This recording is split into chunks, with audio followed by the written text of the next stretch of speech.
Part 2 kofta gravy. கடாய் வச்சுட்டு இஞ்சி பூண்டு பச்சை மிளகாய் வெங்காயம் நல்லா ராஸ்மெல் போகிற வரைக்கும் ஆயில் ஆட் பண்ணி ஸ்டார்ட்அப் பண்ணிக்கணும். பட்டை கிராம்பு ஏலக்காய் பிரிஞ்சி இலை.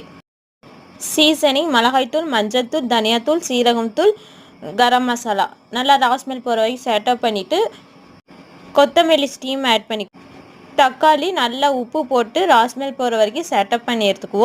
முந்திரி பருப்பு 10 வாட்டர் ஆட் பண்ணி நல்லா ராஸ்மெல் போகிற வரைக்கும் கொதிக்க விட்டுட்டு நெக்ஸ்ட் மிக்ஸி ஜாரில் ஆட் பண்ணி ஃபைன் பேஸ்ட்டாக கிரைண்ட் பண்ணி எடுத்துக்குவோம். இன்னொரு கடாயில் 2 டீஸ்பூன் பட்டர், மிளகாய்த்தூள் கரம் மசாலா சீரகம் பொடி ராஸ்மெல் போகிற வரைக்கும் நல்லா செட்டப் பண்ணி அரைச்ச வித்த பேஸ்ட்டை ஆட் பண்ணி நல்லா கொதிக்க வச்சு எடுத்துக்கணும். வாட்டர் ஆட் பண்ணி தேவையான அளவு உப்பு கொஞ்சம் சுகர் ஆட் பண்ணி நல்லா கொதிக்க வச்சு எடுத்துக்கலாம். ஃபைனலாக கஸ்தூரி மேத்தி போட்டு கொதிக்க வச்சு எடுத்துக்கலாம். நெக்ஸ்ட் ஒரு சர்விங் பவுலில் கிரேவி ஆட் பண்ணி கோஃப்தாவை ஆட் பண்ணி ஃப்ரெஷ் க்ரீம் ஆட் பண்ணி